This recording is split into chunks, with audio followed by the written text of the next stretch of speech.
Hello दोस्तों, JS71 classes में आप सबका स्वागत है। तो क्या आप सब तैयार हैं अपनी कॉम्पिटिटिव एग्जाम की तैयारी को टेस्ट करने के लिए? अगले कुछ मिनटों में हम इंडिया की ज्योग्राफी से लेकर कॉन्स्टिट्यूशन तक कुछ बहुत ही मजेदार और जरूरी सवाल देखने वाले हैं। तो चलिए बिना किसी देरी के शुरू करते हैं। तो हमारा सबसे पहला टॉपिक है द यूनियन टेरिटरीज।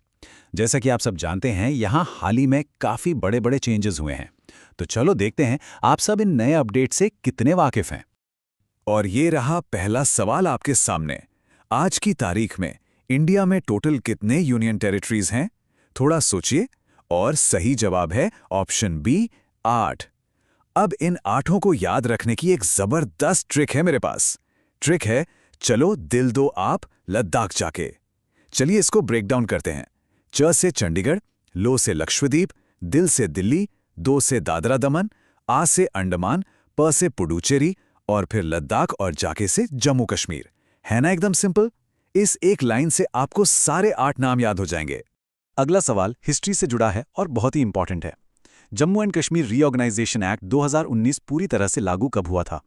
और इसकी सही तारीख है ऑप्शन सी, 31 अक्टूबर 2019। ये डेट इंडिया की हिस्ट्री में एक लैंडमार्क है, क्योंकि इसी दिन जम्मू एंड कश्मीर और लद्दाख ऑफिशियली 2 अलग-अलग यूनियन टेरिटरीज बने थे। चलो आगे बढ़ते हैं। ये बताइए कि दादरा और नगर हवेली और दमन और दीव, इन दोनों को एक करने का जो बिल था वो पार्लियामेंट में किस साल पास हुआ? इसका सही जवाब है ऑप्शन बी, 2019। अब आप सोचेंगे कि इन्हें मिलाया क्यों गया? भाई सीधी सी बात है, एडमिनिस्ट्रेशन को और एफिशिएंट बनाने के लिए। जब एक ही एडमिनिस्ट्रेशन होगा तो खर्च भी कम होगा और सरकारी काम भी तेजी से होंगे। अच्छा, अब ये सवाल एक मजेदार ज्योग्राफिकल पहेली जैसा है। पुडुचेरी का जो माहे डिस्ट्रिक्ट है वो ज्योग्राफिकली किस स्टेट से घिरा हुआ है? और इसका सही जवाब है सी, केरल। ये बहुत इंटरेस्टिंग है क्योंकि पुडुचेरी के जो 4 डिस्ट्रिक्ट्स हैं ना, वो अलग अलग स्टेट्स में फैले हुए हैं और माहे तो पूरी तरह से केरल के अंदर आता है। अब बात करते हैं 2011 सेंसस की।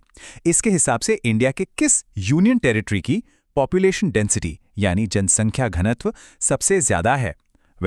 जब पॉपुलेशन डेंसिटी की बात आती है तो एक ही नाम दिमाग में आता है और वो है ऑप्शन बी, दिल्ली। अरे भी देश की राजधानी है, मौके इतने हैं यहाँ, तो जाहिर है कि ये इंडिया का सबसे घनी आबादी वाला यूटी बन गया है।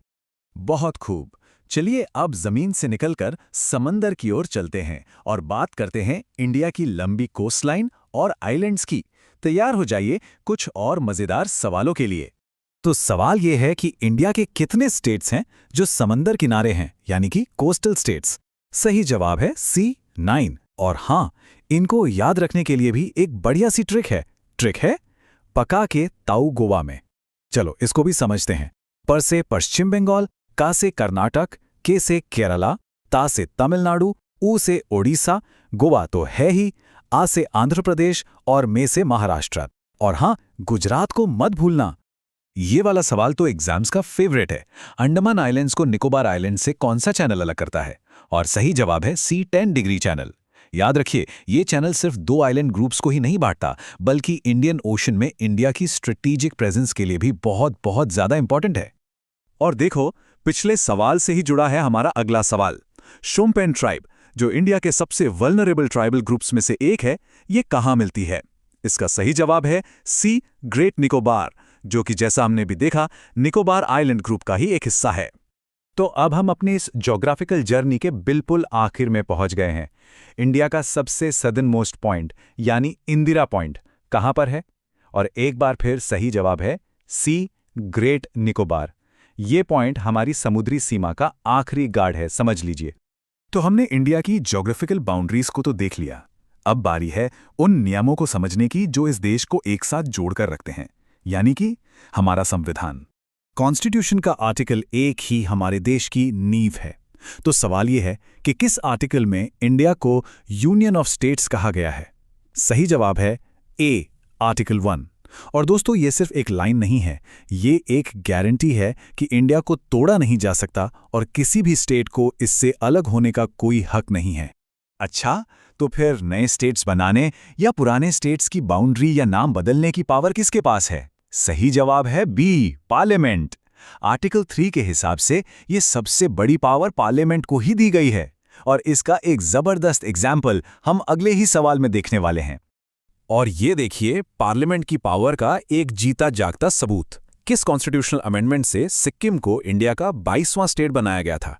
जवाब है बी, 36th अमेंडमेंट 1975। ये बिल्कुल साफ दिखाता है कि पार्लियामेंट कैसे देश के पॉलिटिकल मैप को शेप दे सकती है।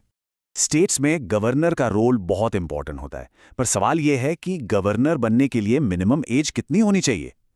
सही जवाब है सी, 35 इयर्स।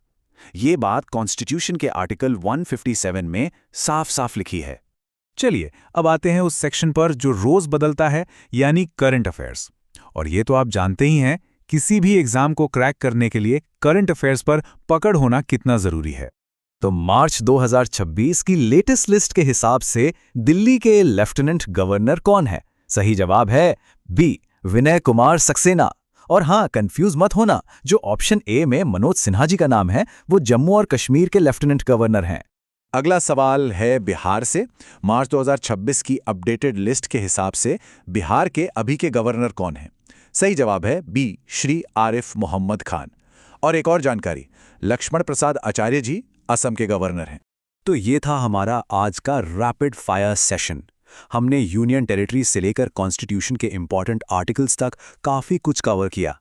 दोस्तों, इन फैक्ट्स को सिर्फ रटना नहीं है, इनको समझना भी है, क्योंकि असली सफलता की चाबी वही है। अच्छा, जाने से पहले एक सवाल आप सबके लिए। आज जो जीके ट्रिक्स हमने बताई, उनमें से कौन सी आपके लिए एकदम नई थी? नीचे कमेंट्स में जरूर बताइएगा। देखने के लिए बहुत बहुत शुक्रिया और अपनी तैयारी को और भी मजबूत बनाने के लिए JS71 क्लासेस के साथ जुड़े रहिए।